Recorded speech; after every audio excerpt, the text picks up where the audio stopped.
Nasabat ng pinagsanib na puwersa ng Parang Municipal Police Station at 14 of 1st Alpha Company ng Regional Mobile Force Battalion 14A ang 120 reams ng smuggled cigarettes sa isinagawang checkpoint sa Barangay Pinantao, Parang Maguindanao del Norte, bandang alas 11 ng umaga kahapon. Inaresto ang suspect na si alias Saripuden, 30 years old at residente ng Lanao del Sur, matapos itong makuhana ng 120 reams ng New Berlin cigarettes na nagkakahalaga ng 102,861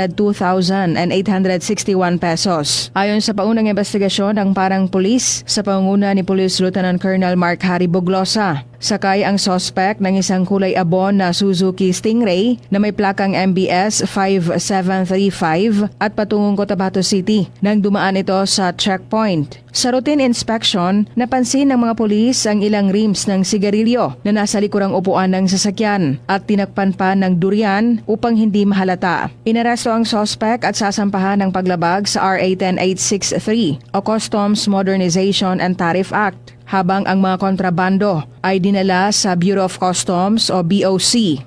Ito na ang ikalawang beses na may naaresto dahil sa smuggled cigarettes sa loob ng 3 araw. Rufa Mocalid, NDBC, Bida Balita.